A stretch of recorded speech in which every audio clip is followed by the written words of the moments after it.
Je suis la première de dire qu'il faut désarmer tout le monde. Je suis la première de dire qu'il faut désarmer tout le monde. Mais en commençant par les méchants. On a quelques centaines d'armes dans notre armerie. Un agent de sécurité armé, c'est pas un surhomme. Ça nous arrivait déjà que la personne il a perdu 10 kilos en 4 semaines. En fait, la carte professionnelle, déjà, en plus, c'est pas une carte, en fait, c'est une autorisation. Le recrutement commence le premier jour de la formation. C'était juste après les Bataclan. Est-ce qu'on aurait arrivé à la même résultat si, n'est-ce même, on a eu 2 agents de sécurité armés à l'intérieur, tu vois. Aujourd'hui, il n'y en a pas une journée qu'il n'y en a pas un agent de sécurité qui se fait agresser. Donc, face à un méchant armé, il faut un gentil, qui est armé, qui est équipé et qui est formé. Et vous avez que des bonnes questions, dis donc. Vous êtes bien préparés, voilà, c'est bien, c'est agréable. Non, c'est génial ce que vous faites. Bon, on est arrivé, Christophe, à l'IFS. On va aller voir Tibor et on va faire une petite visite et on va discuter avec lui. C'est parti. C'est parti. Salut la sécu. Salut Tibor. Salut Thomas, salut Christophe, salut. Ça me fait une belle intro, voilà. ça. Ouais, c'est ça. Ouais, soyez bienvenus, voilà. Je suis ravi. Merci beaucoup pour l'invitation. Franchement, ça fait extrêmement plaisir. Donc voilà, aujourd'hui, je suis accompagné de Christophe pour te poser quelques questions sur ton centre de formation, sur ton parcours, sur un peu tout ce que tu pourrais nous raconter. Et ça fait extrêmement plaisir d'être là. Oh, c'est gentil. Et puis, moi, je suis ravi de vous accueillir. Et moi, je ne suis pas quelqu'un qui fait semblant. Je pense que ce que vous faites, c'est génial.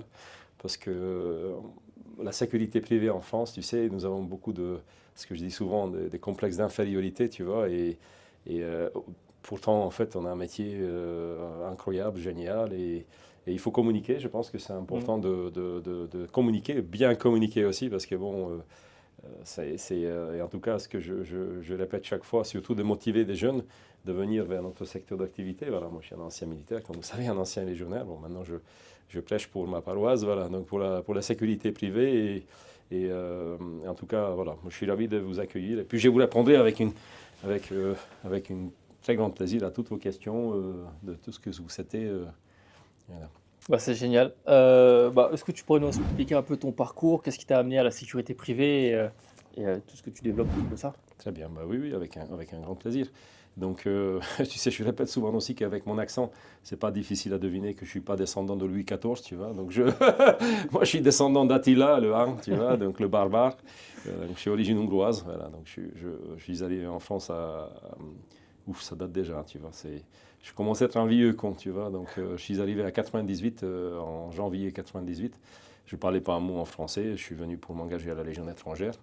Je quittais, moi je viens de l'est de la Hongrie, c'est la fin fond de la Hongrie, une région très pauvre, qui est devenue très pauvre après l'effondrement de l'ex-URSS, d'une famille cheminot. Donc, j'ai effectué 10 ans à la Légion étrangère. Bon, on n'est pas là pour parler de la Légion, mais bon, je fais 5 ans, notamment au groupe commando parachutiste. Donc c'est une petite unité d'élite. Je suis très modeste et très humble, mais je pense d'ailleurs que c'est même une des meilleures unités au monde, le groupe commando parachutiste. Je terminais ma carrière au sein du bureau de renseignement régimentaire de 2e régiment d'étrangers de parachutistes, donc qui est basé à Calvi. Et suite à des soucis de santé, je quittais la Légion en décembre 2008. D'accord. J'adore les challenges. Je n'ai que des vraies histoires, en fait. Quand j'effectuais un stage de reconversion, en fait, dans l'armée, on fait un stage de reconversion, en fait. Quand tu quittes, tu as de la possibilité de faire, ce n'est pas obligatoire. Et pendant le stage de reconversion, je tombais sur une statistique, donc ça date déjà, encore une fois, ça fait 16 ans en arrière, qui expliquait à cette époque que la sécurité privée représentait plus de 4,5 milliards d'euros de chiffre d'affaires. Et à cette époque-là, il manquait déjà des agents de sécurité. Et je me disais, tiens, en fait, pourquoi pas créer une société de sécurité? C'est assez fou parce que toutes mes amies, ils ont voulu tous me décourager en disant que mais pourquoi tu fais ça? Pourquoi tu veux te faire, je suis désolé pour l'expression, mais de te faire chier avec ça. C'est vrai que, encore une fois, je suis quelqu'un de très modeste et c'est pas la fausse modestie, mais toutes mes amies, en fait, c'est tous des directeurs de sécurité dans des grands groupes, et plus à l'étranger d'ailleurs qu'en France. Donc on m'a dit, mais pourquoi tu veux pas venir avec nous? Et puis moi j'ai dit non, moi j'aime bien la France et puis j'aimerais bien créer quelque chose. Donc LPN a été créé, donc d'abord 2 entreprises, donc LPN Sécurité Services qui est notre canal historique et LPN Protection, donc une société qui était dédiée à la protection rapprochée, une deuxième pour la sûreté et sécurité classique, même si j'aime pas ce nom-là. En 2009, en juin 2009, donc l'année dernière, nous avons fêté notre 15e anniversaire. Et puis bon, je saute 15 ans, voilà. Et puis 2017, nous avons créé l'Institut français de sécurité, notre école de formation, qui a devenu en 2019 la première école d'être autorisée de former des agents de sécurité armés. Donc d'abord avec des armes de catégorie D, catégorie B, et puis l'année passée, nous avons, enfin je suis un peu perdu avec des années, mais oui, l'année dernière, en 2024, nous avons même obtenu l'autorisation pour former des agents de sécurité armés avec des armes d'épaule, donc des catégories A. Des catégories A. Bon, après, je raconte ça comme ça en 2 minutes 30, mais il y a quand même beaucoup de choses qui sont passées en 15-16 ans. J'imagine Voilà. bien. Justement, par rapport à la sécurité armée, parce que j'ai beaucoup d'abonnés qui me demandent qu'est-ce que la formation ASRA. Est-ce que tu peux un peu nous expliquer ça? La formation d'ASRA, enfin en tout cas chez nous, ça ne s'appelle pas ASRA. Chez nous, nous avons 3 diplômes reconnus, délivrés reconnus par l'administration, parce que nos 3 titres sont inscrits sur la liste RNCP, donc le Registre national de certification professionnelle. Et notre titre s'appelle Intervenant en surveillance armée, intervenant en surveillance armée en site sensible et opérateur en protection rapprochée armée. C'est une formation qui te permet de travailler avec des armes soit non létales, donc des armes de catégorie D, donc bâton télescopique ou lacrymogène, de moins de 100 millilitres, ou si tu souhaites, après tu peux aller, en tout cas chez nous c'est comme ça, tu peux aussi continuer sur la formation de catégorie B qui te permet de travailler avec des armes létales, avec des pistolets semi-automatiques 9 x 19 mm ou des revolvers chambrés 38. Voilà. Donc encore une fois, pour résumer rapidement, voilà, c'est une formation qui t'autorise, si tu réussis la formation, d'obtenir une carte professionnelle de CNAPS avec les mentions agent de sécurité armée catégorie D ou agent de surveillance renforcée catégorie D et B, et qui te permet de travailler avec des armes.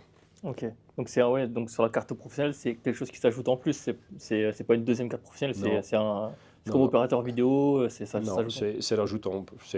C'est déjà, comme vous savez, en fait, la carte professionnelle, déjà, en plus, c'est pas une carte, en fait, c'est une autorisation. C'est une autorisation d'exercice. Voilà. C'est vrai que je pense que, bon, ça date déjà 15 ans en arrière, mais surtout avec la création de CNAPS, tout le monde attendait de recevoir une carte. En fait, Oui. non, c'est pas une carte, c'est une feuille A4, c'est un agrément d'autorisation d'exercer.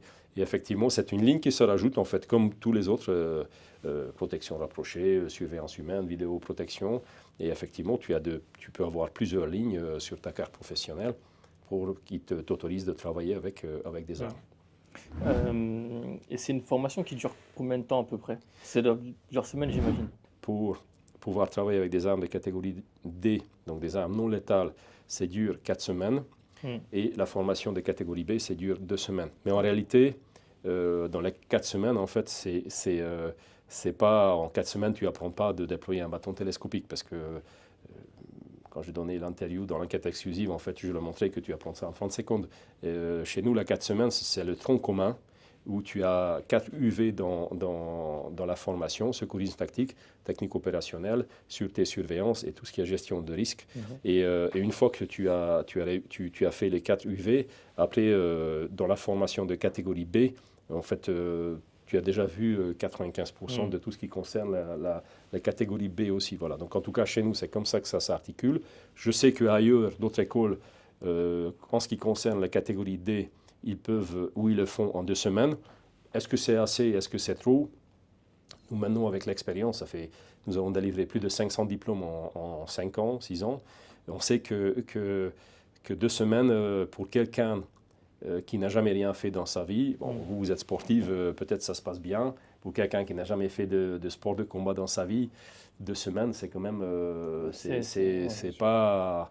C'est un peu juste. Bien sûr, si tu es un ancien GIGN ou un ancien légionnaire, tu n'as pas besoin de faire 4 semaines. Et voilà. Mais en tout cas, voilà. Donc, tu peux faire déjà en 2 semaines. Chez nous, la catégorie D, c'est 4 semaines, plus de semaines de catégorie B. Et encore une fois, là, c'est vraiment le top niveau, plus de semaines de catégorie A. Voilà. D'accord, donc ça fait 8 semaines. 8 semaines de formation. 8 semaines pour aller de la catégorie D, donc moyen intermédiaire, on le rappelle, catégorie D, moyen intermédiaire non létal. Catégorie B avec 2 semaines de plus, arme de poing. Et du coup, arme d'épaule, catégorie A, encore 2 semaines de plus. C'est exact, Ok. tout à fait, voilà. C'est exact. Ouais. Ok. Est-ce que, comment ça se... qu'est-ce que tu conseillerais à quelqu'un qui voudrait passer au moins la catégorie D et la catégorie B en termes de préparation, que ça soit mentalement, physiquement ou au niveau des connaissances? Si je peux conseiller des personnes qui veulent faire cette formation, mais aussi bien chez nous, encore une fois, qu'ils vont aller ailleurs, et moi je l'encourage encore une fois qu'il aille où il trouve de la place, qu'il prépare quand même un peu physiquement. Pas besoin de commencer à faire 150 tractions ou 15 000 pompes, mais qui commence au moins de faire des petites courses à pied de 2-3 km pour avoir un peu de cardio. Et aussi bien réouvrir le CSI, le code de sécurité intérieure, le code pénal, les codes de procédure pénale, et faire des révisions, parce que moi, je n'arrête pas de répéter à nos stagiaires qu'un agent de sécurité armée, ce n'est pas un surhomme. Ce n'est pas un métier à part d'agent de sécurité classique, encore une fois, surveillance humaine, mais c'est juste le socle. En fait, l'agent de sécurité, c'est le socle de pyramide, et nous construisons encore de pyramide sur la pyramide. Et c'est très important pour nous que les personnes qui viennent faire la formation chez nous, qu'ils ont une parfaite maîtrise de cadre légal, parce que j'arrête pas aussi de le dire que de toute façon, et c'est comme ça aussi, on ne donnera pas un diplôme à quelqu'un qui ne maîtrise pas parfaitement le texte réglementaire. Voilà. Parce que ce n'est pas possible.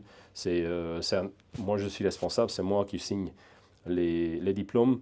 Et même pour un catégorie D, on peut dire que oui, c'est rien. Bah, tu sais très bien, vous savez, avec un bâton télescopique, tu peux tuer quelqu'un, ou tu peux te faire voler et te faire agresser avec ton arme. En fait, voilà. Donc, chez nous, ceux qui quittent la formation, on sait qu'on peut lâcher dans la nature, entre guillemets, et c'est sûr qu'ils peuvent travailler en toute sécurité avec les armes. Donc si on veut résumer, pour ceux qui nous écoutent et qui sont motivés pour passer la catégorie D et la catégorie B, eh ben, il faut revoir du coup l'unité de valeur numéro 2, l'environnement juridique, principalement le tronc commun des APS, hein, du TFP APS. Voilà, vous avez les livres, vous pouvez réviser un petit peu toute cette partie-là. Et ce qui est super intéressant dans ce que tu dis, c'est que en fait, tout le monde peut rentrer en formation. Il faut juste avoir un minimum de conditions physiques quand même. Ouais. Mais même si la personne ne l'a pas forcément, au final, elle va la revoir durant la formation. Et c'est accessible que ce soit homme, femme, plus jeune, moins jeune, toute corpulence, quoi. Plus jeune, chez nous, 18 ans. 18 ans, ouais. Plus ancien, 62 ans. Ok. Ah, il y a quand même une limite. Non, pas de Ah oui, limite. non, ouais, c'est Ah le plus non, ancien non, que tu pas as du eu. tout. Ok, C'est d'accord, eux ouais. qui viennent, D'accord, tu sais. ok. Donc le plus ancien, il a eu 62 Oui, ans. ok. Je peux vous dire, en plus, enfin, il a toujours péchu, heureusement qu'il est en vie. On a eu déjà des personnes, encore une fois, qui étaient un petit peu en surpoids. C'est pas, encore une fois, je raconte que des histoires vraies. Ça nous arrivait déjà que la personne il a perdu 10 kilos en 4 semaines. Ok. Parce que mine de rien, en fait, pendant 4 semaines, tu fais quand même beaucoup d'exercices physiques. Hein. Donc encore une fois, c'est du self-défense. Et même si tu fais pendant 2-3 heures que des coups de poing ou des coups de pied, c'est obligé que ça te fait perdre du poids. Moi, ce que je demande, et heureusement jusque-là, nous avons eu beaucoup de chance, la seule chose qu'on demande, que la personne qui vient chez nous ou dans d'autres écoles, qui soit motivée. Tu sais, si tu es motivé, Oui, ça tu roule. sais là où la tête y va, le corps suit, tu sais. Donc il faut juste que la personne soit motivée. Une fois que la personne il est motivé, après effectivement, il a du temps de faire des révisions. Bon, après, c'est toujours plus agréable si on ne perd pas trop de temps, parce que si la personne il a vraiment zéro connaissance, c'est quand même... Théoriquement, ce n'est pas possible, mais en pratique, malheureusement, nous avons vu déjà qu'il y a de certaines personnes qui n'ont vraiment des connaissances vraiment basiques. Ouais. Et encore une fois, voilà, les conditions physiques, c'est vraiment pas un problème. Voilà, ça, c'est pas... Voilà, la motivation, juste la motivation. Pour entrer en formation, il y a des prérequis. Je ne sais pas, certificat médical, un certain âge minimum pour rentrer, des choses comme ça. Alors, concernant la catégorie D, non. Ok. Enfin, il faut avoir une carte professionnelle surveillance humaine. Ok. Encore une fois, je parle de la formation ASRA ou ASA ou ISA, voilà, donc agent de sécurité armée, surveillance renforcée, pour pouvoir travailler avec des armes de catégorie D. Tu n'as besoin de rien, juste ta carte professionnelle, surveillance humaine, de carte professionnelle, autorisation d'exercer du CNAPS. En plus, nous exigeons, même si ce n'est pas marqué dans les textes réglementaires, que la personne y vienne avec une visite médicale. Avec une visite médicale, en fait, nous avons nous avons un CERFA créé par nous-mêmes où c'est poussé un peu plus loin encore une fois, pour savoir qu'il a quand même un bon état de santé, parce que c'est quand même 4 semaines d'exercice physique. Et donc, catégorie D, rien, juste la visite médicale. Mais bon, ça, c'est pas très compliqué de le faire. Par contre, pour les catégories B, effectivement, il faut redéposer une demande d'autorisation d'entrée en formation. Le CNAPS, avec les préfectures de lieu d'habitation de la personne, ils effectuent une enquête de moralité pour savoir que si la personne, il n'est pas, je ne sais pas, mais en tout cas, il y en a une enquête de moralité.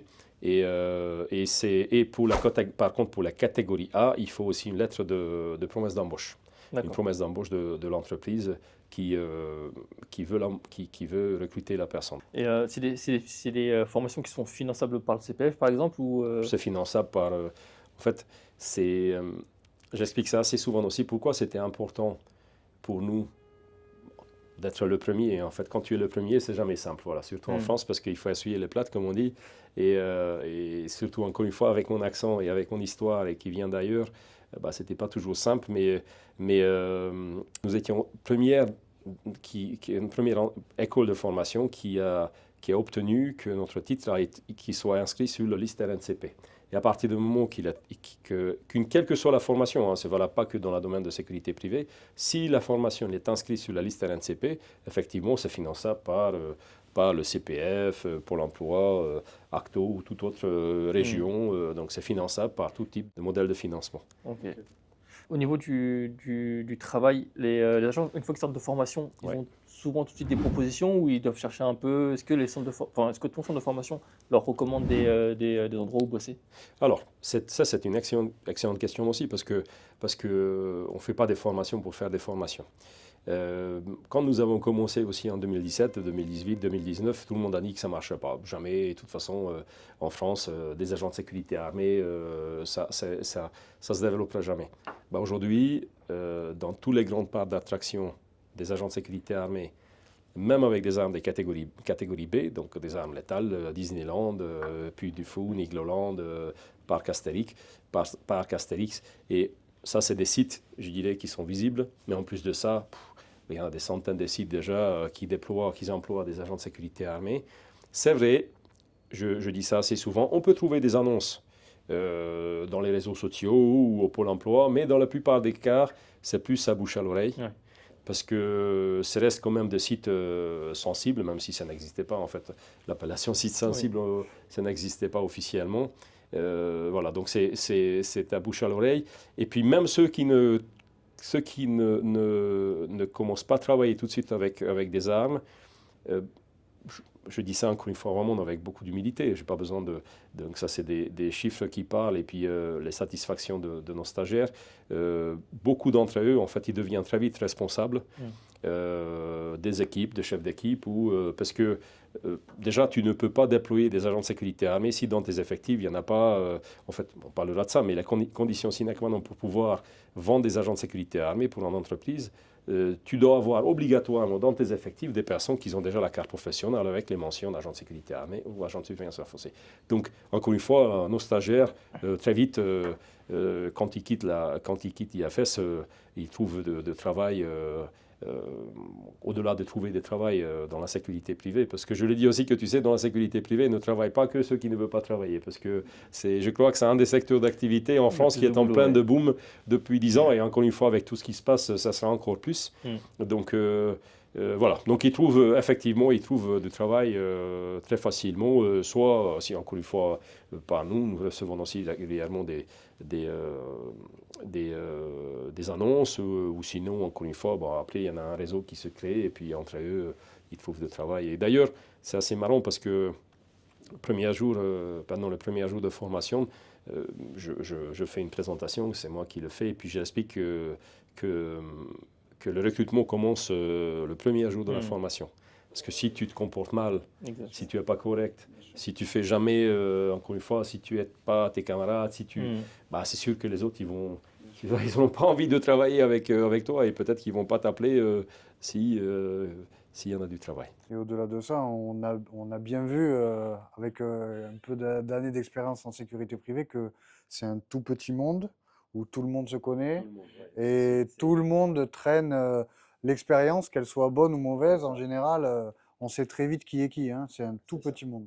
Il faut faire attention aussi, c'est très bien ce que tu dis, mais en même temps, tu sais, je pense que un de nos plus grands défauts, et encore une fois, je parle de moi-même aussi, même si je ne le fais absolument pas, c'est que assez souvent, les gens, ils parlent parce qu'ils n'ont que ça à faire, tu sais. Et puis, Oui, dans la bien sûr, sécurité bien privée, sûr, tu bien sais, sûr. et moi, je le dis souvent, au lieu de raconter vos campagnes, ce que vous n'avez pas fait, ouvrez le CSI, tu sais, et révisez plutôt que de raconter que lui, il paye 50 centimes plus cher et que Exactement. moi, je fais ci ou je fais ça, tu vois. Donc effectivement, il faut les acquitter, mais il faut quand même faire des tri aussi. Mais en tout cas, concernant la sécurité privée, déjà, de toute façon, c'est vraiment un petit monde, même s'il y en a quand même 183 000 personnes qui travaillent dans cette secteur d'activité. Hein, en fait, je ne sais pas si on imagine, mais c'est colossal, en fait. C'est plus que la gendarmerie, voilà, c'est ça, ou la police. Donc, c'est énorme. Mais en même temps, ça reste quand même un petit monde. Alors là, la sécurité et surveillance armée, ça reste encore plus...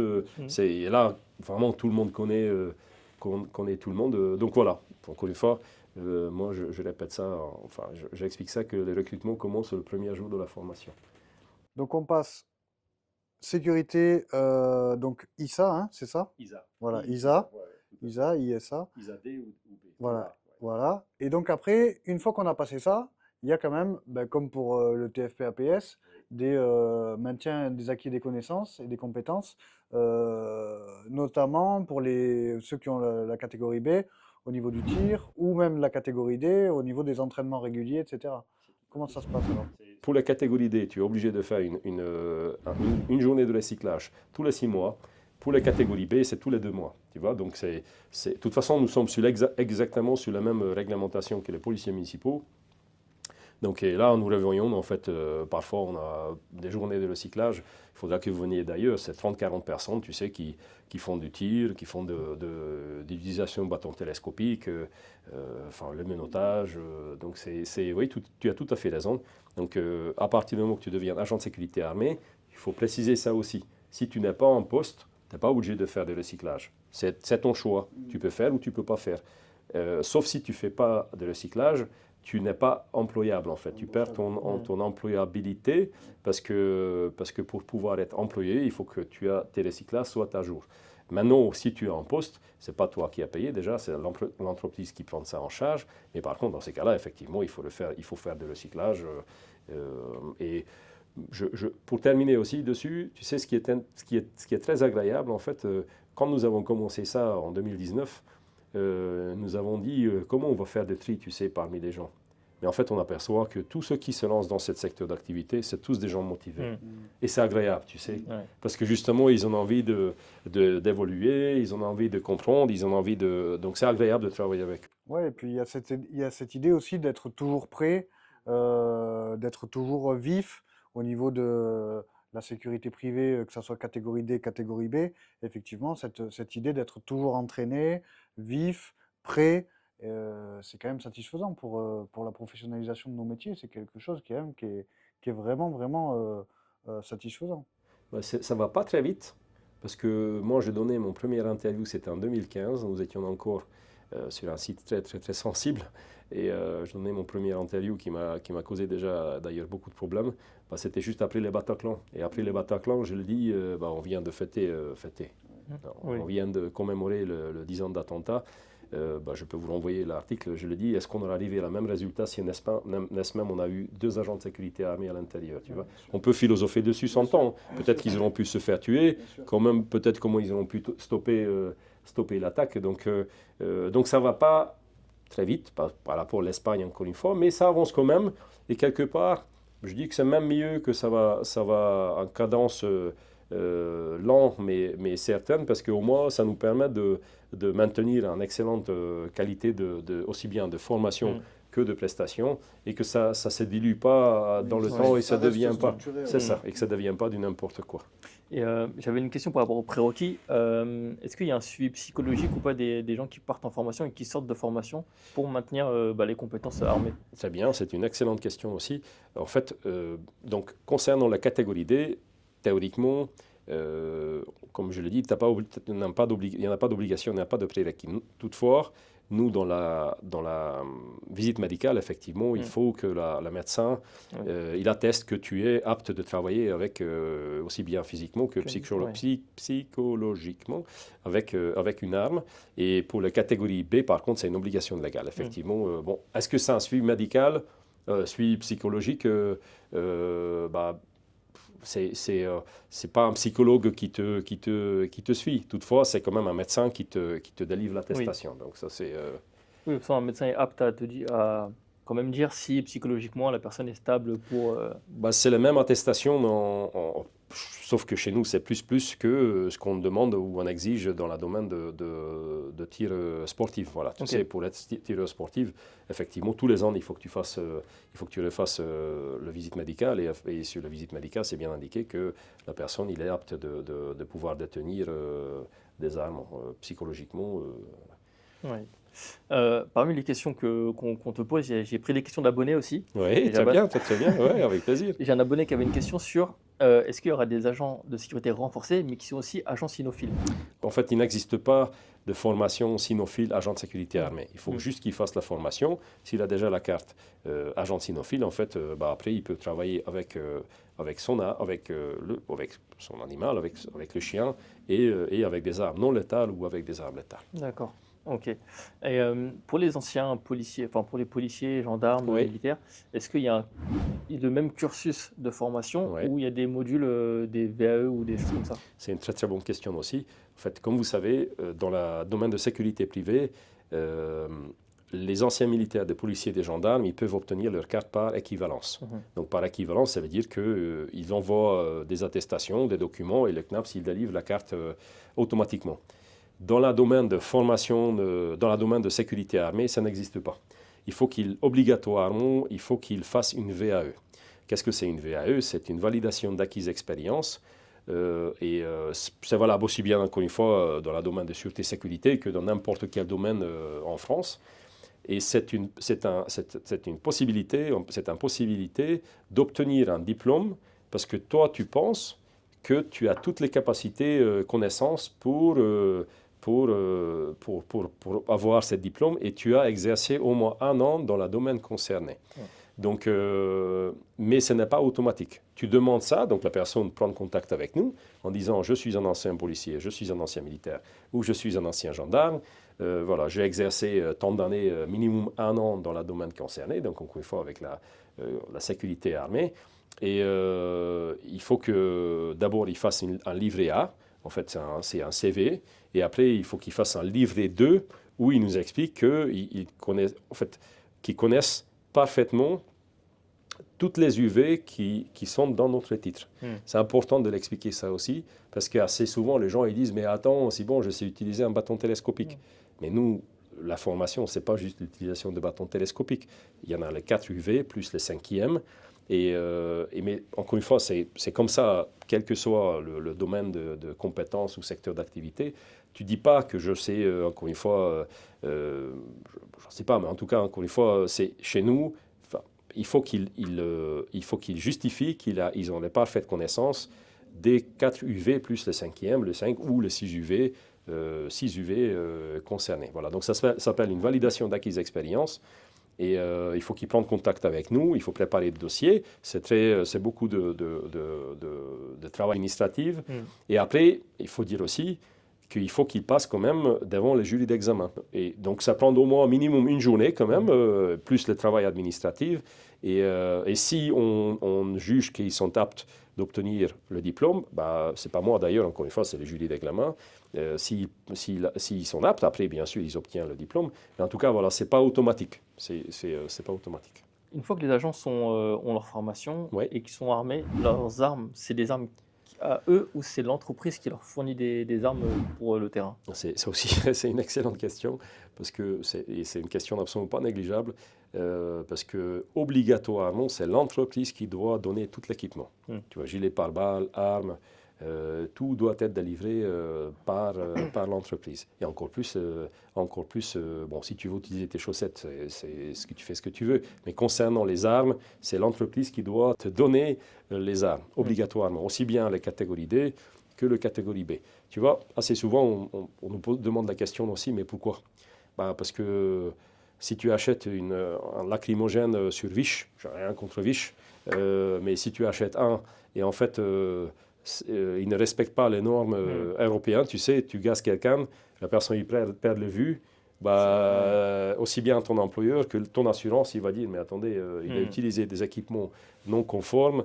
Et c'est la même chose pour le bâton télescopique. Tu utilises un bâton télescopique, j'en sais rien, parce que tu vas acheter un truc hyper léger en Kevlar, tu tapes quelqu'un, ça se casse et lui coupe le carotide.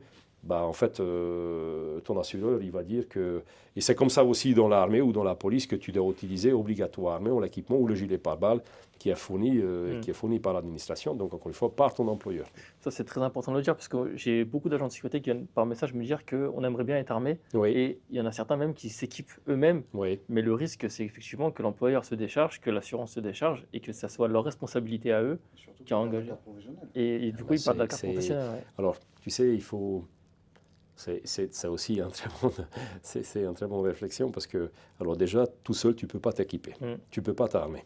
Tu vois, même moi, en fait, je ne peux pas dire, tiens, en fait, pourtant, on a quelques centaines d'armes dans notre armerie, tiens, je vais mettre un flingue sur moi, et puis, et heureusement. Tu sais, souvent, moi j'adore les États-Unis, c'est un pays merveilleux, et puis on a quand même quelques centaines de milliers de soldats américains qui sont morts pour la France. Mais en France, et même d'ailleurs, même au niveau d'Européens, c'est pas comme ça, tu sais. Donc, c'est pas comme ça que ça se passe. Pour pouvoir être armé, il faut que tu sois obligatoirement dans une entreprise. Il faut qu'obligatoirement, il y en a un client qui demande à l'entreprise de pouvoir déployer des agents de sécurité armés. L'entreprise doit déposer une demande auprès de la préfecture. Et une fois que tu as tout ça, tu peux travailler avec des armes. C'est vrai que concernant les armes non létales, donc bâton télescopique et tonfa, bâton télescopique, tonfa aussi d'ailleurs, ou de lacrymogène, c'est un peu exagéré. C'est un peu exagéré parce que ce sont des armes que tu peux acheter qui sont en vente libre. Ce sont des armes en catégorie D. Donc, encore une fois, c'est n'importe qui à partir de 18 ans. Si tu as 18 ans, tu peux l'acheter.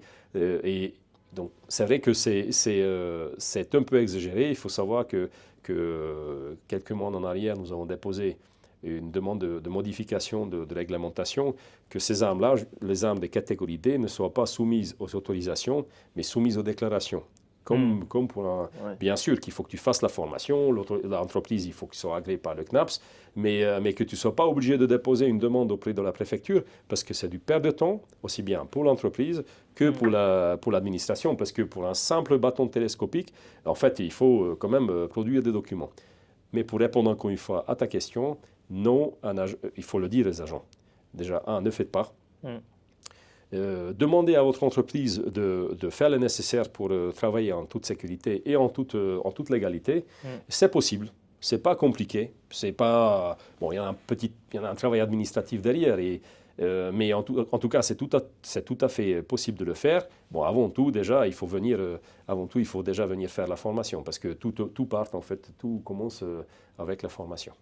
Et d'ailleurs, en plus je voulais dire ça, il faut savoir que le CNAPS, le Conseil national d'activité privée de sécurité, ils ont un service veille qui regarde tout ce qui se passe sur les réseaux sociaux. Il y a des gens qui étaient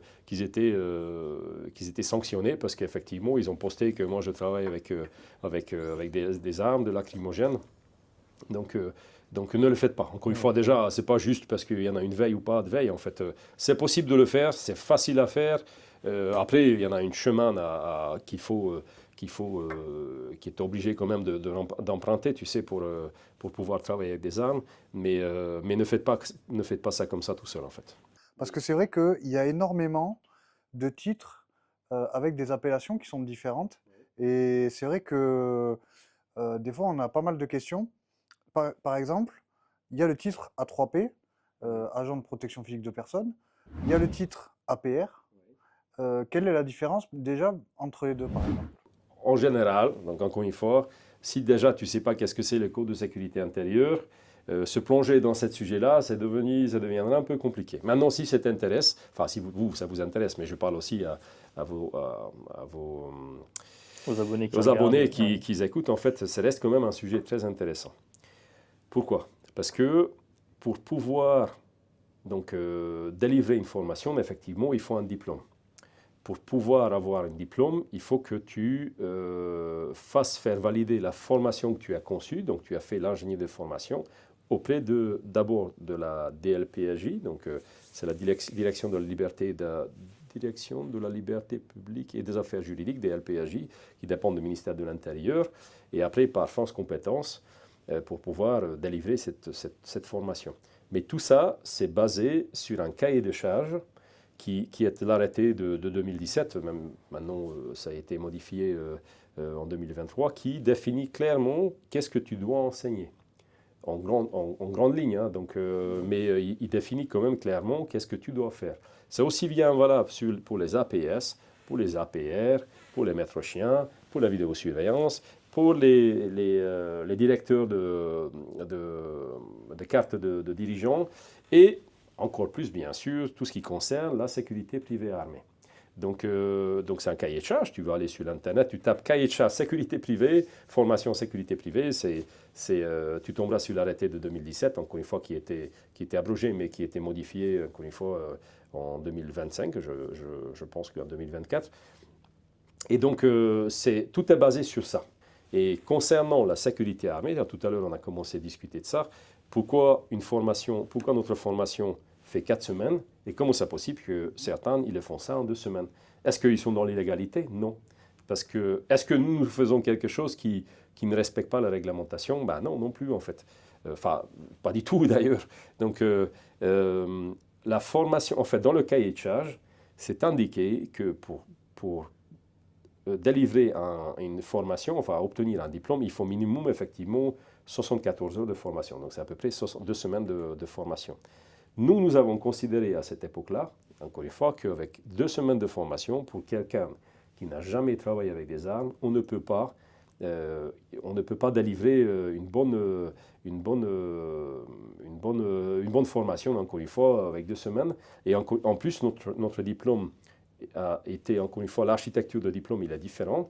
Donc, c'est, comme je vous expliquais, nous, ce qu'on considère que c'est la catégorie D, en réalité, c'est, comme je le dis, c'est le tronc commun. Parce qu'il inclut toutes les UV qui concernent aussi les catégories B, sauf que la personne, il ne touche pas les armes de catégorie B pendant les 4 semaines. Mais en tout cas, voilà, donc c'est ce qu'il faut comprendre, qu'il existe un cahier de charge pour tout type de formation. Après, comment tu t'appelles ton diplôme? Nous, notre diplôme, c'est intervenant en surveillance armée. Il y en a des diplômes qui s'appellent agent de surveillance renforcée, agent de protection rapprochée armée. Notre titre, c'est opérateur en protection rapprochée armée. Après, ça dépend de qu'est-ce que toi, tu as mis dans le diplôme, dans la formation, en plus de cahier de charge, qui est le strict minimum, je dirais comme ça. Voilà, donc je ne sais pas, est-ce que j'étais assez clair? Si, mais ça veut dire qu'en fait, il y a au niveau des titres RNCP, il y a des titres RNCP qui sont déposés pour une finalité plus ou moins similaire, ça veut dire. En fait, la finalité, c'est exactement la même. Ouais, c'est ça. La finalité, c'est que tu obtiens ta carte professionnelle. Je réfléchis un petit peu, tu sais, comment tu peux expliquer que pourquoi c'est mieux de faire une formation chez IFS que chez quelqu'un d'autre? Encore une fois, sans dénigrer nos confrères, encore une fois, je n'ai pas de concurrent. C'est un peu comme tu le dis, si on dit, pourquoi les riches, ils vont aller faire Oxford? Parce que ça te donne un autre... C'est le même diplôme, parce qu'à la fin, tu as un bac plus 3, 4 plus, voilà. Mais le diplôme reste le même, mais le contenu de diplôme, ce que tu as, c'est différent.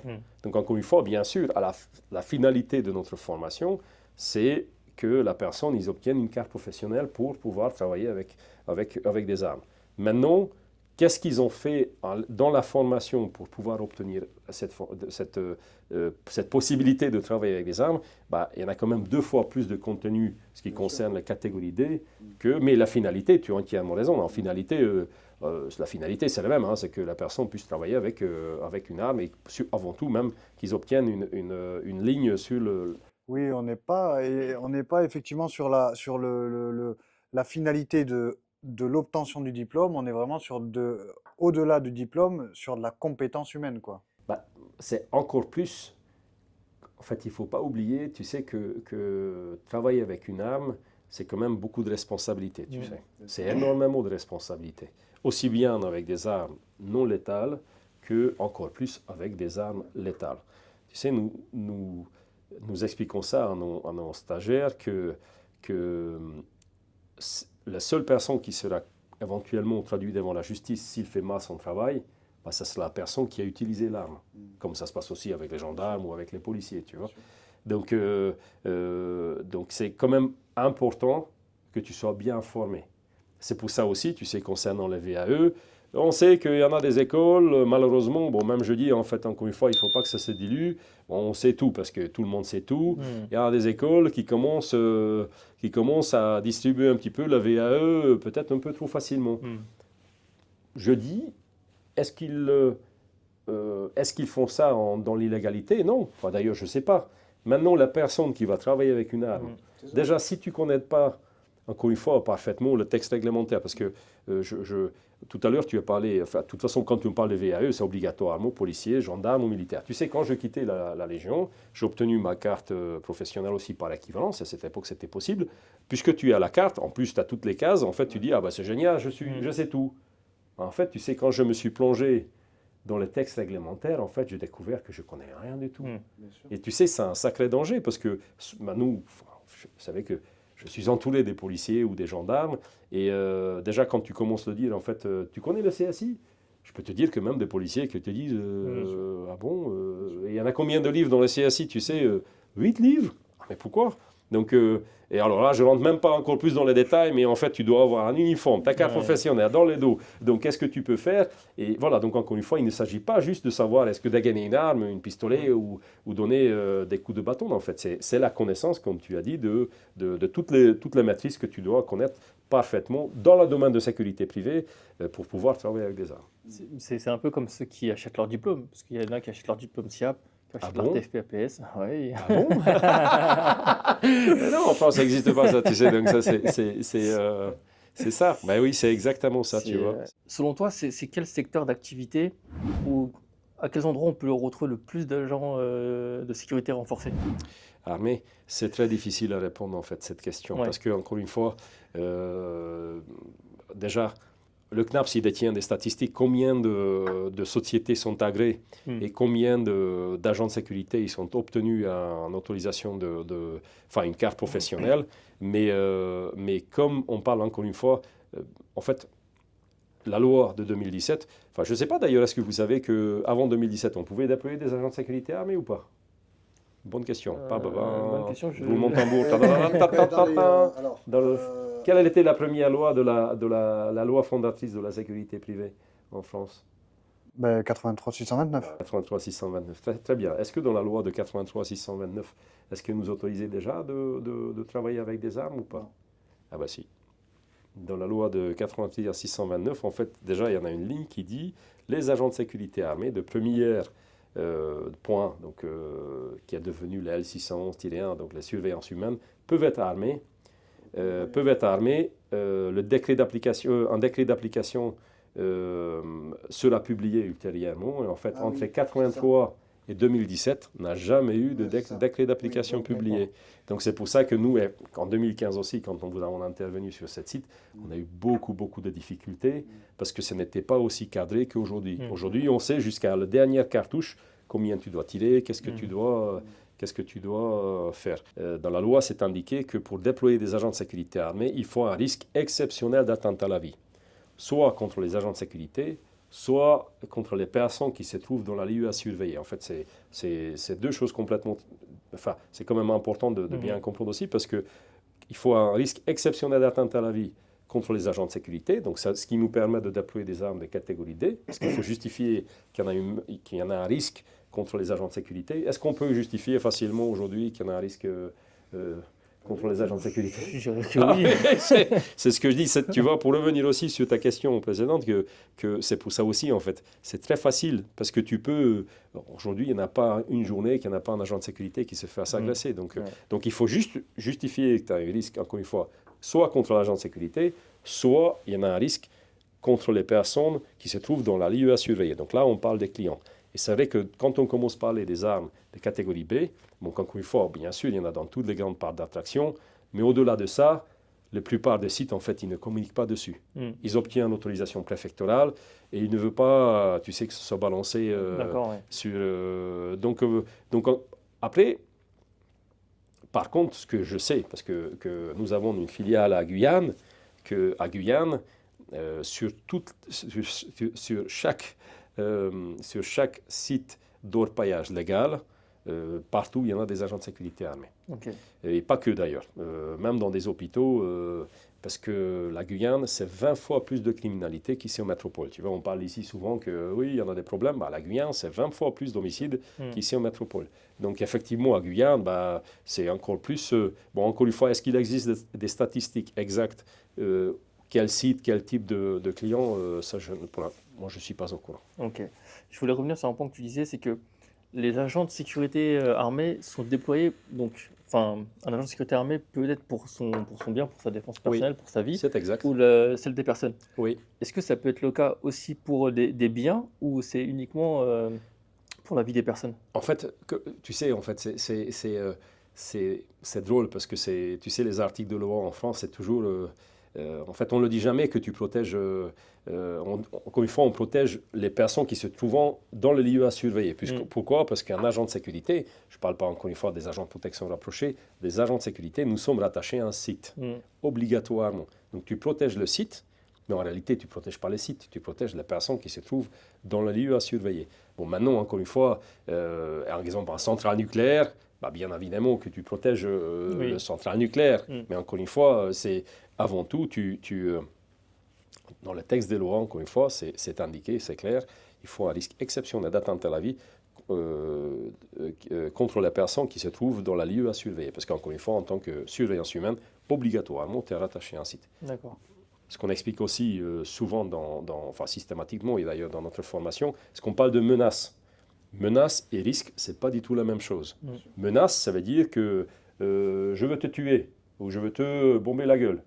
Le risque, c'est que j'ai vu qu'il était bizarre ou parce que dans l'environnement, déjà, il y a eu des soucis. Donc, en fait, il y en a un risque que je peux me faire renverser sur un passage à piéton. Bon, enfin, ce n'est pas dans le domaine de sécurité privée. Mais en tout cas, justifier le risque, c'est beaucoup plus facile que justifier une menace. Et dans les textes de loi, encore une fois, c'est clair, encore une fois, la loi de 2017, il indique qu'il faut un risque exceptionnel d'atteinte à la vie, encore une fois, soit contre les agents de sécurité, soit contre les personnes qui se trouvent dans le lieu à surveiller.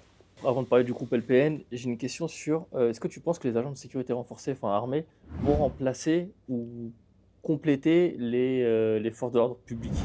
C'est une très bonne question. Tu sais, c'est aussi, j'arrête pas de dire ça, mais vous avez que des bonnes questions, dis donc. Vous êtes bien préparés, voilà, c'est bien, c'est agréable. Non, c'est génial ce que vous faites. Tu sais, en France, on n'arrêtait pas de dire que oui, mais la sûreté de sécurité, ce sont des missions régaliennes de l'État. En fait, tout ce n'est que du mathématique, c'est que du chiffre. En 2022, c'est officiel, vous allez aller taper rapport de Cour de compte, en 2022 ou en 2023, 15 000 policiers qui ont quitté l'institution et seulement 12 000 qui sont arrivés. Aussi bien dans la gendarmerie que dans la police, ils ont beaucoup de difficultés de recruter. C'est assez étonnant. Bon, j'ai un double culture, ou voire triple culture, et puis moi je suis un cosmopolitain, tu vois, donc je suis un citoyen du monde. Je regarde, j'écoute partout comment ça se passe. C'est la tendance aussi bien, même dans mon pays d'origine, en Hongrie, tu vois. Les jeunes, ils ne veulent plus devenir policiers ou de militaires. Mais en même temps, donc le nombre de policiers et de gendarmes est en baisse. En même temps, l'insécurité, il est en constance. Est-ce que nous allons remplacer les policiers? Mais moi, je ne veux pas remplacer les policiers. Moi, j'ai un immense respect pour eux. Petite histoire, quand je quittais la Légion, je commençais même d'envisager peut-être de basculer dans la police ou dans la gendarmerie. Et quand j'ai vu la difficulté qu'ils en ont tous les jours, tu sais, on parlera aussi de salaire si tu veux, mais un policier, il gagne 2 000 € par jour pour se faire cacher à la gueule tous les jours. Et malheureusement aussi bien, parce qu'on parle des cités, j'aime pas ce mot-là, moi j'ai grandi dans des HLM, que même dans des quartiers les plus bourgeois de Paris, tu sais, parce que les gens, ils ne comprennent pas qu'un policier, ils ne peuvent pas savoir quand ils te contrôlent que tu sois un gentil ou un méchant. Donc en tout cas, ils ont un travail très difficile, donc il y en a moins en moins de policiers, d'ailleurs plus en plus qui quittent l'institution, et en même temps, encore une fois, plus en plus d'insécurité. On ne peut pas les remplacer, mais par contre, il y en a des missions qui, encore une fois, notamment déjà la mission Sentinelle, on parle déjà de l'armée, il faut savoir que c'était extrêmement néfaste pour l'armée française. D'accord. Pourquoi? Parce que les jeunes, ils se sont engagés pour aller lutter contre le terrorisme et ils se sont retrouvés de faire l'agent de sécurité dans des gares ou ailleurs, tu vois. Et c'est la même chose, en fait, tu sais, il y en a encore une fois, il n'y en a pas des statistiques dessus, mais en fait, des policiers ou des gendarmes, c'est surtout beaucoup de gendarmes qui assurent la sécurité des ministères, tu vois, ou même de centrales nucléaires, et même à Guyane, tu sais, le centre d'aérospatial où les fusées partent, il est protégé par un escadron de gendarmerie, mais d'ailleurs ailleurs aussi, en fait. J'ai découvert ça, donc encore une fois, des milliers ou peut-être des dizaines de milliers de policiers, des gendarmes, en fait, qui effectuent du travail de sécurité privée. Et ils ne peuvent plus, encore une fois, tu vois. Donc, encore une fois, est-ce qu'il faut qu'on remplace, est-ce qu'il faut qu'on fasse leur travail? Il fut une époque aussi, quelques années en arrière, quand ils ont dit, oui, mais il faut qu'on fasse de transport de détenus et de... Je ne vais surtout pas faire cette mission, tu vois. Mais par contre, effectivement, peut-être qu'on peut faire des missions qui sont tout à fait des missions de la sécurité privée. Et ça permettra déjà de désengager toute cette policier, tu sais. Et encore, c'est comme ça que ça se passe ailleurs aussi. C'est comme ça que ça se passe en Espagne, en Italie, en Allemagne, en Suisse, en Hongrie, en Slovaquie, en Pologne. Donc, est-ce qu'on remplacera des policiers? Non. Par contre, on peut effectivement récupérer des missions qui, même eux-mêmes, ils ne veulent pas le faire, tu vois. Parce qu'un policier, il s'engage encore une fois pour lutter contre la délinquance. Il ne s'engage pas, encore une fois, pour se retrouver, encore une fois, faire le travail d'agent de sécurité. Est-ce que c'est péjoratif pour nous? Non. C'est notre métier, encore une fois, il faut être prêt. D'ailleurs, dans notre formation, c'est pour ça aussi, quelque part, c'est difficile. Au début, maintenant, avec toutes les publications et tout ce que vous faites aussi, en fait, c'est clair. Mais au début, c'était un peu compliqué parce qu'il y a eu beaucoup de mythomanes qui sont venus parce qu'effectivement, peut-être qu'ils étaient un peu...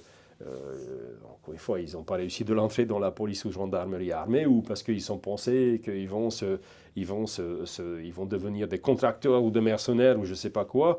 Et on a diffusé dès 2019 un communiqué qu'un agent de sécurité armée, c'est quelqu'un, encore une fois, la principale d'un agent de sécurité, c'est la dissuasion. Bien sûr, il faut savoir intervenir, mais en plus de dissuasion, l'agent de sécurité, il peut bien faire aussi des contrôles d'accès, il peut faire des rondes, il peut faire la même mission qu'un agent de sécurité.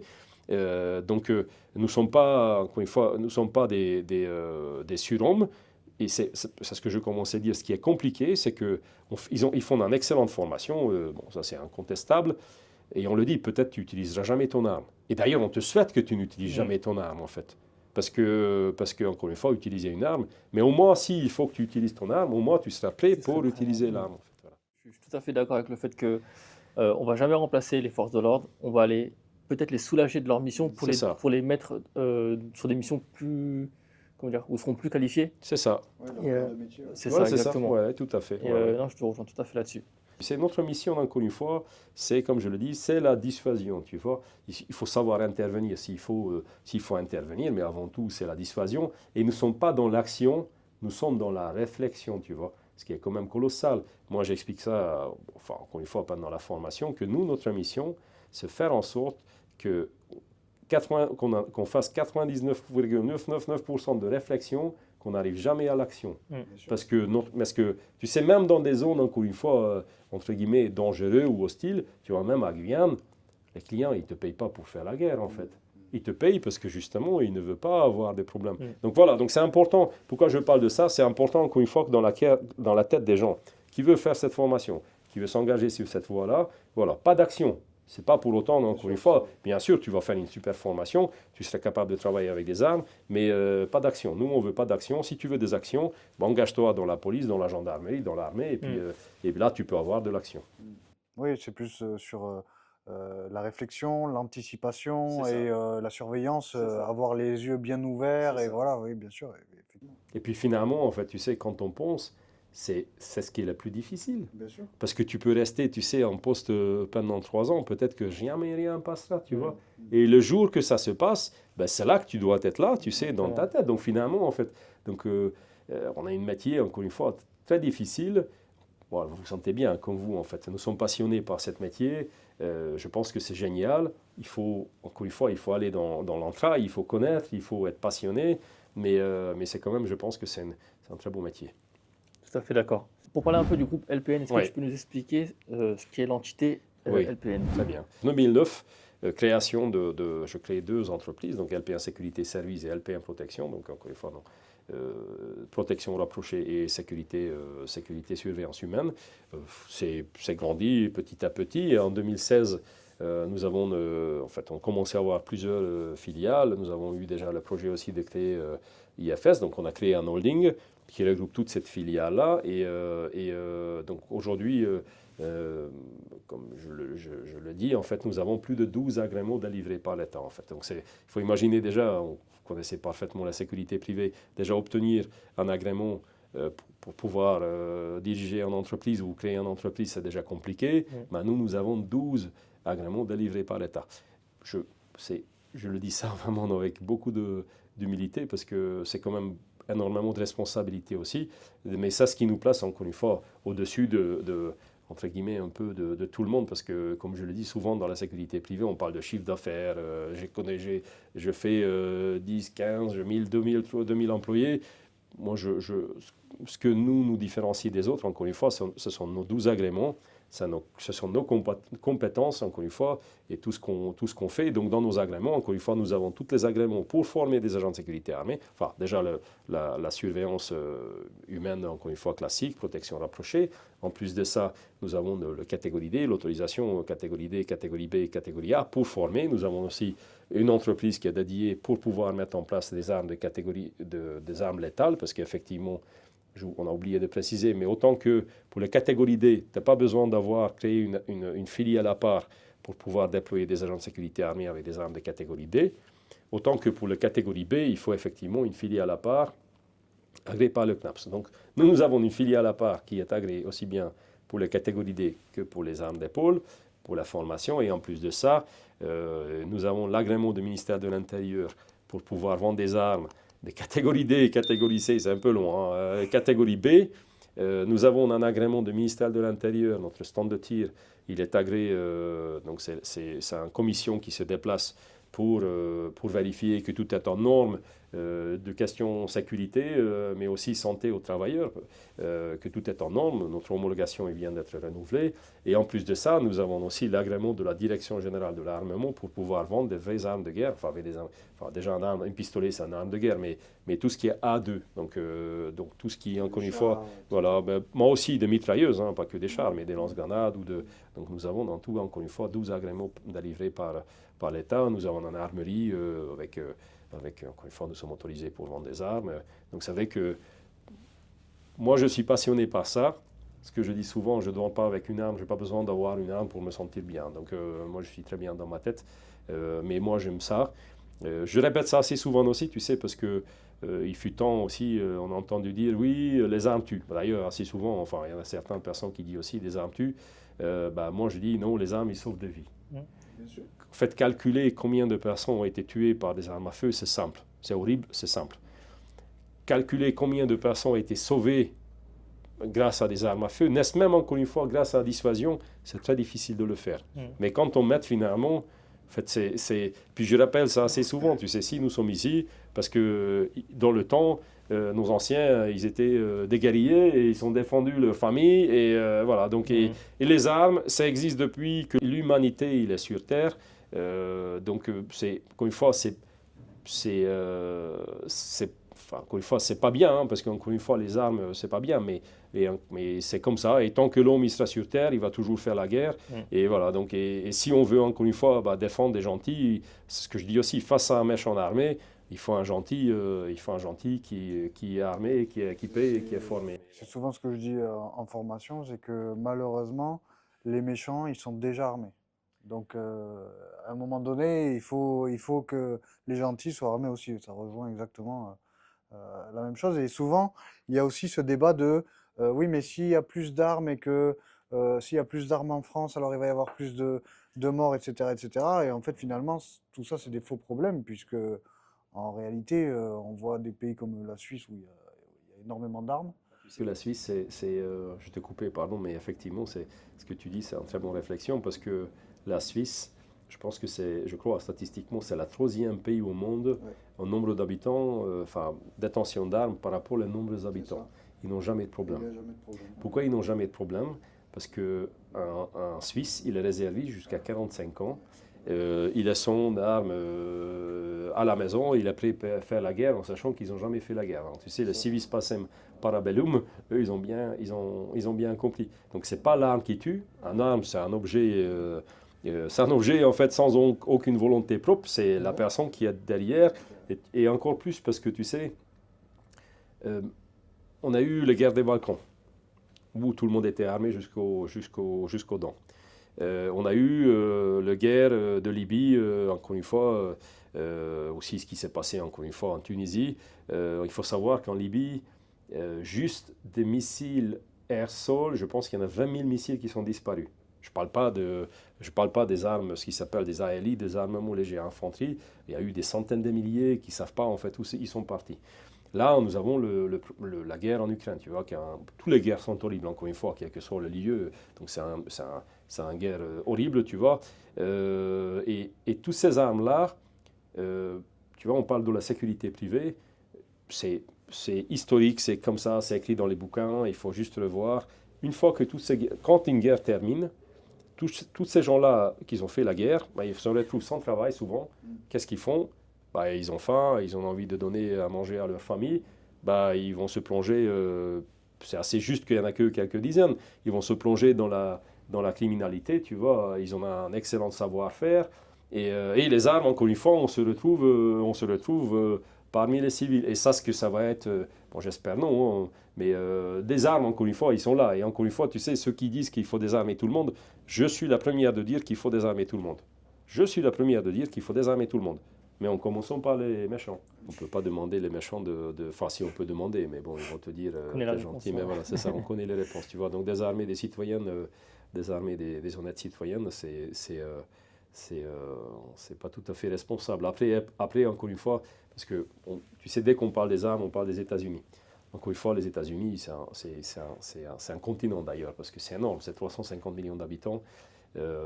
Ces 350 millions d'habitants, ils ont quand même un deuxième amendement, je ne sais pas si vous connaissez, en fait, qui dit que chaque citoyen, homme ou femme, a le droit de détenir une arme pour la sécurité de pays en cas d'agression extérieure ou intérieure. Donc, tu sais, on peut le critiquer, pas critiquer, chez eux, c'est comme ça. Tu sais, enfin, c'est d'ailleurs ça, c'est drôle parce qu'il fut temps, enfin pas si longtemps d'ailleurs, 6-7 ans en arrière, ils ont commencé à armer les professeurs, justement contre les, Ouais. contre les tueries de masse en fait. Ouais. Ils ont commencé à armer les professeurs, d'ailleurs on peut parler de ça un petit peu encore une fois. Et ici en France, tout le monde a dit oh là là c'est inadmissible. En fait j'ai lu ça à peu près un an en arrière, que maintenant on commence à apprendre de self-défense à des professeurs, tu vois. Ouais, bien sûr. Tu sais, c'est encore une fois, soit tu dis que je ne fais rien, et peut-être ça se passera bien. Bon, ça se passe jamais tout seul, ça va, ça ira jamais mieux. Encore une fois, surtout dans un pays comme la Suisse, enfin la Suisse, pardon, les États-Unis, où il y en a quand même, où tu peux acheter une fusil, encore une fois, pas semi-automatique, même automatique avec un simple permis de conduire. Donc donc c'est pas pareil. Encore une fois, je pense que c'est pour ça que, tu sais, je dis souvent aussi que les textes réglementaires aujourd'hui, euh, moi je suis assez critique, enfin assez critique mais objectif aussi de tout ce qui se passe. Je pense que pour une fois, tout ce qui a été fait, c'est pas fait. Bon, il y en a encore une fois quelques réglages à faire. Nous avons déposé 8 propositions, je vous enverrai au ministre, mais depuis ça a changé 3 fois, donc il faut attendre que tout ça se calme un petit peu, mais nous avons déposé 8 propositions pour alléger un petit peu, mais à part de ça, sinon je pense que c'est déjà très bien. On peut travailler avec des armes, tu peux faire ça c'est clair qu'est-ce que tu dois faire, comment on doit faire, donc je pense que pour une fois, en fait, nous sommes sur un très bon niveau en France. il faut pas faire plus. Il faut pas, moi, je suis contre de donner des armes à, tu sais, à tout le monde sans contrôle, mais après, encore une fois, il y en a quelques. Je pense il faut alléger un petit peu ce qui concerne, encore une fois, les bâtons télescopiques et la lacrymogène, mais sinon, dans son ensemble, c'est pas mal. Et on parle beaucoup de catégorie D avec l'usage du lacrymogène en moins de 100 millilitres. Oui. Et on parle très peu de l'usage à plus de 100 millilitres. Est-ce que ça existe? Ouais, Est-ce que ça n'existe pas? Comment ça se passe? C'est une excellente, encore une fois, une très bonne question, tu sais, parce que quand tu sais, tu veux parler de ça, que les agents, maintenant, ils achètent, ils s'équipent eux-mêmes. En fait, la plupart, ils ne savent pas, parce qu'ils n'ont pas fait la formation, que tout ce qui est plus de 100 millilitres, tu bascules en catégorie B. Ah là, c'est soumis à autorisation, tu vois. Et tu te fais choper avec, là, c'est plus la même musique, tu vois. Tu peux être condamné comme si tu avais un pistolet, tu vois, parce qu'on passe dans la catégorie B. Et tu peux l'acheter, hein, tu vois, parce que, malheureusement, encore une fois, tu sais, aujourd'hui, sur l'Internet, tu trouves tout, tu vois, ils livrent chez toi, et même dans ta voiture, tu peux même pas en avoir, parce qu'on bascule, encore une fois, de catégorie B. Et même nous, encore une fois, les stagiaires, donc encore une fois, ceux qui font la formation intervenant en surveillance armée catégorie D, effectivement, d'abord, ils apprennent à travailler avec des lacrymogènes de moins de 100 millilitres, moins ou égal à 200 millilitres. Et c'est une fois qu'ils font la formation de catégorie B, qu'ils ont un petit module pour l'expliquer on va expliquer, il n'y a pas grand chose à expliquer parce que l'utilisation, ça reste la même, mais surtout qu'ils comprennent. Enfin, de toute façon, s'ils veulent travailler avec des plus de 100 millilitres, obligatoirement, il faut qu'ils aient la formation de catégorie B, et encore une fois, il faut qu'ils obtiennent de l'autorisation préfectorale pour pouvoir travailler avec des armes de catégorie B, donc de lacrymogène. Donc il faut faire attention à ça aussi, je pense. Une autre question encore, un petit peu similaire. Est-ce que un agent de sécurité qui a la catégorie D, combien de moyens il a à sa disposition? Est-ce qu'à partir du moment où il est formé, est-ce qu'il peut par exemple avoir un bâton de protection télescopique et en même temps une lacrymogène? C'est aussi une bonne question. Donc un agent de sécurité, agent de surveillance renforcée, en fait, ce n'est pas écrit dans des textes de loi, mais un agent qui travaille avec une arme de catégorie D, on l'appelle un agent de sécurité armée. À partir du moment qu'il commence à travailler avec des armes de catégorie B, on l'appelle un agent de surveillance renforcée. Et s'il travaille avec des armes d'épaule, on l'appelle un agent de surveillance renforcée site sensible. Bon, ça, c'est pas, encore une fois, c'est pas marqué dans les textes de loi, mais c'est devenu un peu l'appellation, encore une fois. Donc, agent de sécurité armée, ASA, agent de surveillance renforcée, ASR, ou agent de surveillance renforcée, site sensible. Donc, un agent de surveillance renforcée, donc catégorie B, effectivement, il peut travailler avec un lacrymogène, un bâton télescopique et un pistolet. C'est bien marqué aussi dans les textes de loi que tu ne peux utiliser qu'un seul type d'arme de chaque arme. Et exemple, c'est ce que je dis assez souvent, tu ne peux pas avoir 2 bâtons télescopiques parce que tu dis que tu es très efficace avec. Tu ne peux pas avoir 2 lacrymogènes et tu ne peux pas avoir non plus de pistolet. Tu vois. Donc c'est tout en sachant, encore une fois, je répète, notre mission, avant tout, c'est la dissuasion. Tu vois. Donc tu n'as pas besoin d'avoir 25 chargeurs sur toi parce que tu ne pars pas faire la guerre.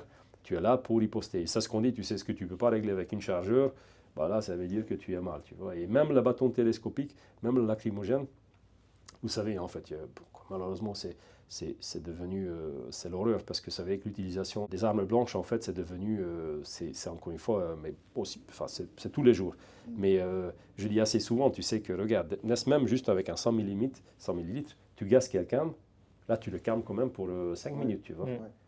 Donc, encore une fois, parce qu'on a eu, malheureusement, encore une fois, en France, il n'y a pas une semaine qui n'a pas un fait divers, tu vois, mais assez souvent, regarde, avec l'utilisation de couteaux, tu le gazes, hop, là, tu appelles la police, parce qu'encore une fois, de toute façon, chez nous, ce qu'il apprend, la première chose, avant tout, tu appelles la police, tu vois. Donc, ça, déjà, tu rends compte, et après, derrière, il y a toujours un PC de sécurité, surtout quand tu travailles avec des armes, ou même si, parce qu'en tant qu'agent de sécurité armée, tu peux être seul. La première chose que tu fais, avant même d'intervenir, tu prends le téléphone, tu appelles la 17, tu dis je vais, je vois et je vais intervenir, tu vois. Mais encore une fois, n'est-ce même, celui qui a déjà testé, lacrymogène, c'est calme, hein, tu sais. Donc, au moins, encore une fois, ça permet de temporiser un petit peu tant que les forces de l'ordre arrivent. Un truc à ajouter en plus? Je pense que c'est intéressant de le dire aussi. Tu sais, souvent on nous pose la question, ok, mais pourquoi vous êtes devenu les premiers, tu vois, avec IFS? Parce que, tu sais, on est aussi, moi j'adore la France, voilà, moi je suis origine hongroise, tu sais, c'est ce que je dis souvent, tu sais, c'est un beau pays, mais bon, ça fait 28 ans que je le quittais, tu vois, en France, je ne serai jamais français, tu sais, en Hongrie, je ne suis plus hongrois, tu vois, donc c'est assez compliqué, mais bon, moi, mon pays d'amour, c'est la France. Mais encore une fois, les gens, ils nous demandent assez souvent, ok, vous êtes devenus, parce que, tu sais, il y en a des histoires obscures et d'ici et de ça. Il faut savoir que quand je quittais la Légion, donc en 2008, 2009, par la pure hasard des choses, je pars faire par un stage en Suisse chez une personne qui s'appelle Beresville. C'est un colonel de l'armée suisse, qui est un des plus grands maîtres de tir en Europe, qui a appris les techniques chez Chuck Taylor, qui est décédé, encore une fois, ce qui s'appelle la nouvelle technique de tir au combat. Bon, après, depuis, il est devenu instruction de tir au combat, mais c'est quelque chose qui a quand même modifié radicalement, encore une fois, la formation au tir dans l'armée française. Et d'ailleurs, pas que en armée française, en Europe, en toute l'Europe en général. Et c'est eux qui ont récupéré ça. Les Suisses, qu'on a dit, tu sais, ils n'ont jamais eu de guerre, ils n'ont jamais eu de problème, mais ils cogitent, ils réfléchissent et ils sont prêts à faire la guerre. Donc je pars faire la stage en Suisse en 2009 ou 2010. Et en 2009-10, vous allez comprendre pourquoi je parle de ça, les Suisses, ils ont analysé, je reviens un petit peu, pardon, parce que je suis parti faire une formation qui était, le thème de la formation, c'était comment agir en cas de tuerie de masse ou en cas de face à un tireur fou, en 2009 ou en 2010. Les Suisses, ils ont analysé ce qui s'est passé en Bombay. En Bombay, si vous savez, en fait, il y a eu un attentat qui a été perpétré par un mouvement islamiste terroriste pakistanais. En fait, c'est 3 personnes qui sont débarquées avec un bateau de 3-4 mètres. Ils avaient 1000 cartouches sur eux, plus je ne sais pas combien de grenades. Ils ont attaqué un hôtel et ils ont fait un carnage. 3 personnes. Parce qu'en face, il n'y avait aucune résistance. Ils ont analysé ce qui s'est passé, parce que avant ça, il y avait eu aussi quelques événements similaires ailleurs dans le monde. Et les Suisses, ils ont aussi analysé qu'est-ce qui se passe aux États-Unis, où des personnes déséquilibrées, en fait, ceux qui ont des maladies, ils ont des problèmes psychologiques, tu sais, qui débarquent dans des écoles ou encore une fois, dans des lieux, dans des établissements recevant des publics, et ils commettent des carnages. Et en fait, ils ont analysé les deux événements, et en fait, ils ont dit, comment on peut faire face à ce type d'événement? En fait, ils ont aperçu que aussi bien face à un, où on parle de terrorisme, que face à l'autre, en fait, comment ça se passe? Ils viennent pour tuer, ils ne viennent pas pour négocier. Et ils ont dit, en fait, il faut avoir ce qui s'appelle des primo-intervenants. Tu vois, en 2010, déjà, les Suisses, ils ont commencé à parler des primo-intervenants. Et donc, pendant quelques jours, je ne sais pas, c'est duré 3-4 jours la formation, en fait, on s'entraînait, on étudiait comment il faut faire, en fait. Mais ils nous ont dit que le plus important, des primo-intervenants, qui soient sur place ou dans les proximités immédiates, de lieux qui peuvent subir ce type d'attaque. Et ils ont vu en fait que le problème des unités d'intervention, qui sont super entraînées, sont meilleures, mais ils ne sont pas là. Et on a vu au Bataclan, en fait, encore une fois, s'il faut une demi-heure pour que tu arrives, en une demi-heure, en fait, même avec un couteau, tu peux faire des statistiques, tu vois. Et les Suisses, ils nous ont dit, donc, encore une fois, il faut des policiers des bases, des gendarmes ou des agents de sécurité des bases, encore une fois, pas des super...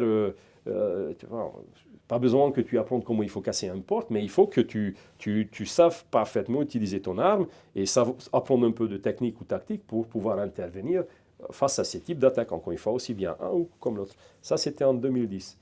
On est revenu en France, on a commencé à organiser des petits ateliers et ils nous ont stoppé net, en fait. Ils nous ont dit, oh, attendez, des anciens légionnaires qui apprennent de tirer à des policiers et des gendarmes, c'est pas du tout bon. C'est une vraie histoire, en fait. Ça arrivait en 2015, ce que les Suisses ils nous ont dit en 2010. Quand on a eu le Bataclan, j'ai sorti un communiqué de presse, enfin un communiqué, je vous enverrai en fait, de le dire, c'est comme un truc de dingue. Les Suisses, ils nous ont dit en 2010, qu'est-ce qu'il faut faire. Et en fait, même en 2015, nous n'étions pas prêts de faire ça. Donc, comme on est arrivé encore une fois à notre diplôme, encore une fois, je n'ai pas besoin tu vois, je pense que c'est un métier, encore une fois, que j'adore, ça m'intéresse beaucoup. Et c'est comme ça qu'on est arrivé, encore une fois, à notre diplôme, encore une fois, sans aucune... au contraire, en fait, c'était toujours 5 fois plus difficile parce que j'ai découvert aussi, tu sais, vous savez que... c'est comme je ne suis pas un Français natif, mais malheureusement, pour moi, c'était toujours tout beaucoup plus difficile que si j'avais eu de la chance de naître ici. Je ne critique pas la France, c'est comme ça. Mais en tout cas, c'est comme ça qu'on est arrivé. Voilà, souvenez-vous ça, en fait, c'est un truc de dingue. Les Suisses, en 2010, ils nous ont dit déjà de ce qu'il faut faire pour éviter de ce qui est arrivé en 2015 en France. Et je le dis encore une fois, est-ce qu'on aurait arrivé à la même résultat au Bataclan si on avait juste, n'est-ce même, 2 agents de sécurité armés? Sans nous, la France ne pourrait pas tourner. C'est pas du blabla. Hein. On a vu pendant les Covid, quand on sait que les gens sont battus pour des papiers toilettes. Tu vois. Donc, la France, sans des agents de sécurité, sans la sécurité privée, c'est impossible. Comme ça ne sera pas possible de tourner sans des aboueux, sans des caissières. On a besoin des ingénieurs, bien sûr. On a besoin des têtes pensantes, mais on a besoin aussi comme on appelait, j'ai appris ça dans le milieu de luxe avec Karl Lagerfeld, où on a besoin aussi des petits mains, tu vois. Donc nous sommes nous sommes les petits mains de la sécurité globale. Et en tout cas, voilà, c'est formidable ce que vous faites. Merci beaucoup. J'ai un petit cadeau pour vous, parce qu'ici, personne ne repart sans cadeau, sauf des personnes de l'État, parce que je ne vais pas avoir encore des histoires. Voilà. Donc un petit cadeau, vous allez partir avec des tasses et avec des affaires. Merci beaucoup. Et on essaiera encore une fois de revoir. Alors moi aussi j'ai un petit cadeau pour toi parce que j'ai vu que tu avais beaucoup Oui, génial. Alors voilà, je excellent. t'offre le mien. Super, parfait. Parce que on pose ça parce que je pense que ça va merci. pas. Ouais. Je tiens vraiment à te remercier sur déjà de nous accueillir aussi bien. De nous accueillir aussi bien d'une part. Et surtout, tout ce que tu fais sur la sécurité, parce que c'est vrai que, comme tu l'as dit, on essaye de montrer vraiment et réellement le bon côté et de la professionnalisation des agents, ce qu'on peut faire de bien, etc. Et comment on peut intéresser aussi les agents de sécurité à s'engager dans nos métiers. Et c'est vrai que toi, à travers ce que tu fais et les formations que tu fais, tu es un facilitateur de tout ça, puisque tu es un petit peu le côté, il y a un petit peu ce côté séduisant de la sécurité privée, où effectivement on est sur des agents avec des formations de qualité, qui sont professionnalisantes, encore une fois, comme on a pu le dire, et qui sont réellement satisfaisantes, à la fois en termes de compétences, et à la fois en termes de protection de l'environnement, des agents qui sont autour de nous également, et des salariés d'une entreprise. Et effectivement, c'est beaucoup plus facile de parler des bons côtés à travers ce que tu fais, par exemple, toi ou les autres organismes également, bien sûr. Comme tu l'as dit, tout le monde est partenaire, et on est tous, une même base d'une pyramide. Et donc voilà, merci pour tout ce que tu fais, parce que franchement tu as beaucoup fait pour la sécurité privée, et tu fais grandement avancer nos métiers. Donc merci pour tout ça. C'est gentil.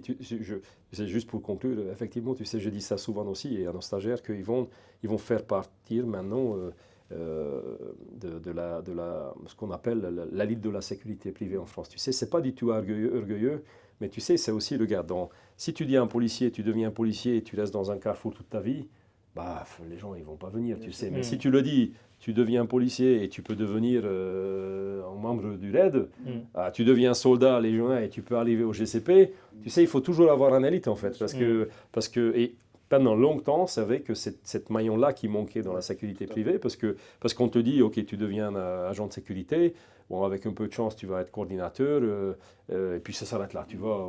Et là, aujourd'hui, effectivement, tu peux, comme je le dis, tu peux travailler, on peut travailler avec des armes, même avec des armes d'épaule, avoir des responsabilités. Donc, tu sais, on n'a même pas parlé que mine de rien, on peut même intervenir, tu vois, tu as posé la question, est-ce qu'on remplacera la police? Non, on ne remplacera pas la police, enfin les forces de l'ordre.